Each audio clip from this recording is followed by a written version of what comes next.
할렐루야, 성도 여러분, 반갑습니다. 8월 11일 수요일 말씀 묵상입니다. 오늘 본문은 사사기 4장 11절로 24절의 말씀입니다. 함께 성경을 같이 읽으십시다. 모세의 장인 호밥의 자손 중 겐사람 헤벨이 자기 족속을 떠나 게데스에 가까운 사하나님 상수리 나무 곁에 이르러 장막을 쳤더라. 아비노함의 아들 발락이 다볼산에 오른 것을 사람들이 시스라에게 알림해 시스라가 모든 병거 곧 철병거 900대와 자기와 함께 있는 모든 백성을 하로셋 학고임에서부터 기손강으로 모은지라.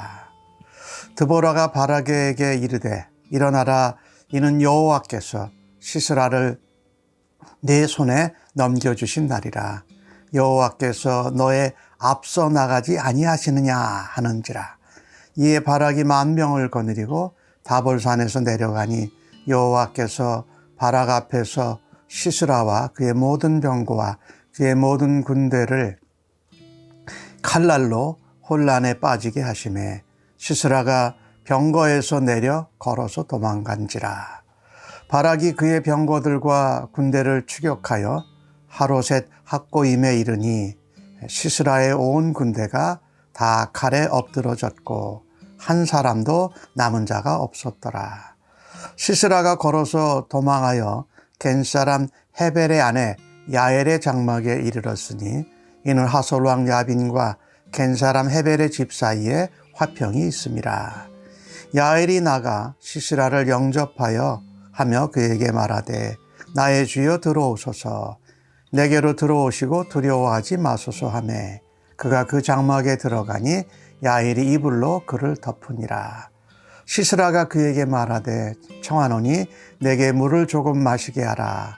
내가 목이 마르다 하매 우유 부대를 열어 그에게 마시게 하고 그를 덮으니 그가 또 이르되 장막문에 섰다가 만일 사람이 와서 네게 묻기를 여기 어떤 사람이 있느냐 하거든 너는 없다 하라 하고 그가 깊이 잠드니 헤벨의 아내 야엘이 장막 말뚝을 가지고 손에 방망이를 들고 그에게로 가만히 가서 말뚝을 그의 관자놀이에 박음에 말뚝이 깨뜨려 땅에 박히니 그가 기절하여 죽으니라. 바락이 시스라를 추격할 때에 야엘이 나가서 그를 맞아 그에게 이르되 오라, 내가 찾는 그 사람을 내가 네게 보이리라 하매 바락이 그에게 들어가 보니 시스라가 엎드러져 죽었고 말뚝이 그의 관자놀이에 박혔더라. 이와 같이 이날에 하나님이 가나안 왕 야빈을 이스라엘 자손 앞에 굴복하게 하신지라. 이스라엘 자손의 손이 가나안 왕 야빈을 점점 더 눌러서 마침내 가나안 왕 야빈을 진멸하였더라. 아멘. 드보라가 바락을 불러서 다볼산에 모이라고 하죠. 오늘 11절 말씀에 모세의 장인 호밥의 자손 중 헤벨이라는 사람 나오는데 여기에 모세의 장인이 아니라 사실은 모세의 처남이지요. 모세의 장인은 이드로, 르우엘이고 이 단어가 이 장인이라는 단어와 처남이라는 단어가 구분이 없어요. 그래서 장인이라고 기록을 했는데 사실은 처남이죠. 그런데 이 이드로의 자손들, 겐 족속들은 사사기 1장 16절에 보면 유다 지역 남방 네게비 지역에 정착을 하게 됩니다. 그런데 어떠한 이유인지는 모르지만 여기 헤벨이라는 이 사람은 자신들의 족속과는 다른 지역에, 그러니까 갈릴리 호수의 서편 지역이에요. 거기 다볼산도 거기 있고 기손강이 그 갈릴리 호수의 서쪽 지역에서 지중해로 흐르는 곳인데 그 지역은 납달리 지파에 할당된 그런 영역이었습니다. 하여튼 거기 살게 됐어요. 드보라가 이 바락에게 일어나서 시스라를 하나님께서 내 손에 넘겨주셨다, 하나님께서 앞서 가신다라고 말하지 않습니까? 이 시스라는 철병거 900대, 그리고 그에게 속한 모든 군사들을 기손강에 모았습니다. 이 기손강, 이 평지였거든요. 그리고 이것은 와디라는 건천이에요. 우기가 됐을 때는 물이 급류가 돼서 흐르는데 그렇지 않을 때에는 아주 평지 지역이니까 이 철병거들을 배치하기 아주 좋았을 겁니다. 그런데 오늘 그 15절을 말씀해 보니까 그의 온 군대를 칼날로 혼란에 빠지게 했다. 누가요? 바락이요.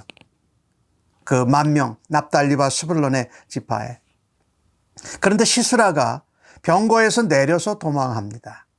그러니까 어떻게 이 산에서 내려온 납달리와 스불론 지파의 10,000명이 바락의 인도하에 전쟁을 하는데 어떻게 철병거 900대로 무장한 이 시스라의 군대를 이렇게 물리칠 수 있었을까요?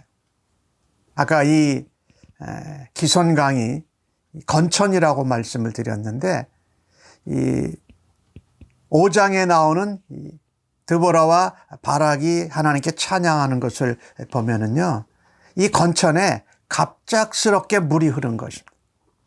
그러니 거기다가 철병거 900대를 준비해 놨는데 그것이 다 소용이 없게 된 것이지요. 그러니까 철병거들을 버리고 사실은 도망을 간 거예요.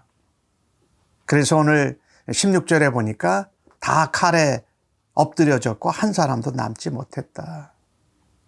이 하나님의 이 역사하시는 이스라엘 백성을 건져내시는 이 구원의 스토리를 보면은요, 우리가 전혀 예상치 못한 일들이 일어나고 있습니다.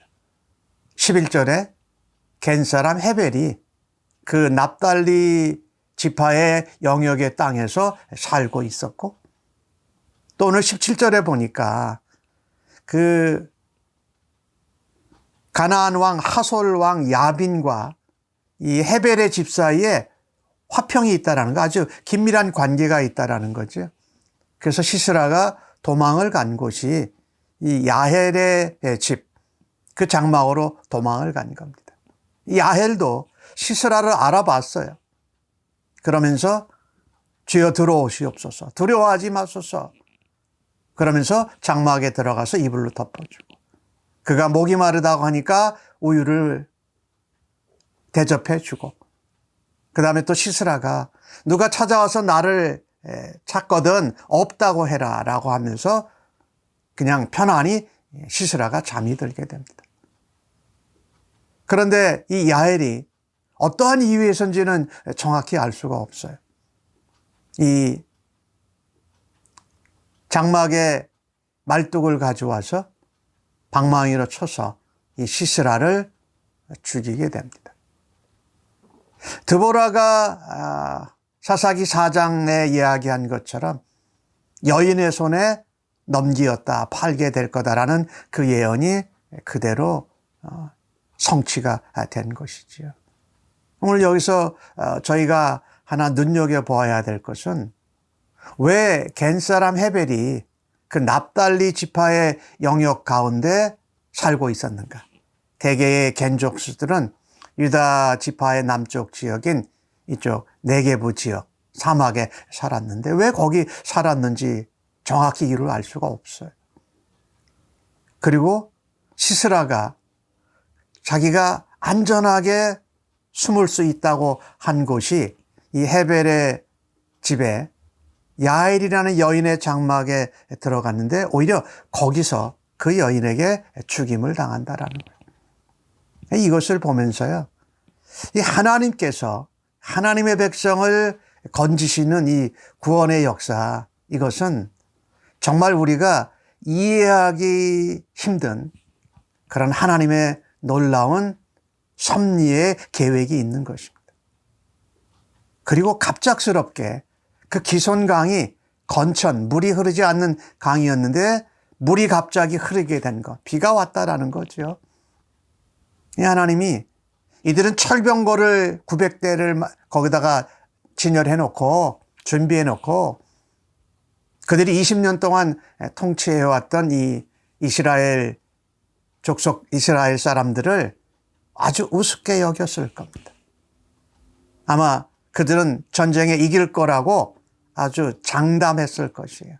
그런데 오늘 주신 말씀에 보니까 14절에 여호와께서 너보다 앞서 나가시지 않느냐? 시스라를 바락 내 손에 맡겼다라고 드보라가 강조하고 있는 것을 보면 이 전쟁은 이스라엘의 전투가 아니라 하나님의 거룩한 전쟁이었습니다. 하나님께서 이스라엘 백성의 부르짖음, 울부짖음을 들으시고 사사 드보라를 보내서 구원자로 보내셔서 이스라엘을 건져내시는 하나님의 거룩한 전쟁이요, 또 하나님의 구원의 역사인 것이지요. 오늘 이것을 보면서요, 어떻게 헤벨이 그 납달리 지파의 땅에 살고 있었으며 그 시스라의 군대와 철병거가 모인 곳이 기손강이었으며, 그러니까 평지고 건기였으니까 아주 전쟁하기는 좋았을 것인데 갑작스럽게 변화가 일어났다. 또 그곳에 가장 안심하고 하솔왕 가나안 왕 야빈과 그 관계가 아주 좋은 그런 헤벨의 집에 그 아내의 장막에 들어갔는데 그 안심한 가운데 오히려 이 시스라가 죽게 되는 것을 우리가 보게 됩니다.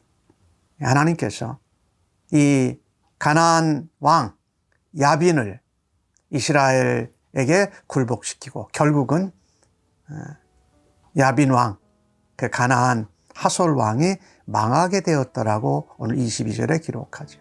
이 본문을 보면서 우리는 기억해야 할 것입니다. 하나님이 하나님의 백성을 건져내시는데 구원의 역사, 어떻게 보면 드라마 같은 거지요. 그것은 이스라엘의 전쟁이 아니라 하나님의 전쟁이었다. 하나님의 거룩한 전쟁에 하나님이 바락을 부르시고 드보라를 구원자로 사용하셔서 그 일을 감당하게 하신다. 그래서 두려워할 분은 한 분밖에 없다라는 겁니다. 하나님밖에 없다. 이것이 오늘 본문을 통해서 우리에게 하나님이 말씀하고자 하시는 것인 줄로 믿습니다.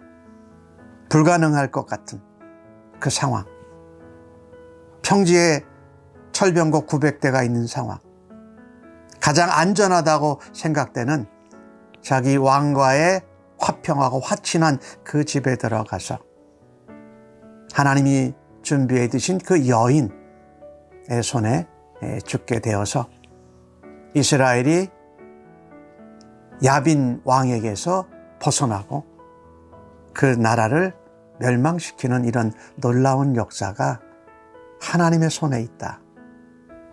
하나님의 섭리하시는 역사 가운데 있다. 그래서 우리는 오로지 한 분만 두려워하고 한 분만 바라다보며 그분을 믿고 그분을 순종하는 삶을 살아드리기를 간절히 바랍니다. 아멘. 하나님, 하나님의 손길, 하나님의 구원의 역사, 하나님의 섭리로 일하고 계심을 오늘 본문을 통해서 보았습니다. 우리가 이해하고 다 깨달을 수 없지만 하나님의 계획 가운데, 하나님의 섭리 가운데 하나님께서 하나님 백성을 향한 구원의 역사와 구원의 계획을 이루어 가시는을 믿습니다. 오로지 하나님만 바라고 하나님의 말씀대로 순종할 때에 우리가 알지도 생각하지도 못한 놀라운 기적의 역사를 통하여서 하나님의 백성을 건지시는 하나님을 찬양합니다. 오늘도 하루 가운데 이것을 믿고 바라면서 하나님의 계획과 섭리와 역사하심 가운데 사용받는 주의 백성들로 살아드리기를 간절히 기도합니다. 연약한 자, 부족한 자, 여인들을 통하여서 하나님의 역사를 이루어 가심을 보면서 부족한 저희들도 하나님 사용하시고 건져주시고 하나님의 영광을 나타내는 도구 삼아 주시니 감사합니다. 예수님의 이름으로 기도합니다.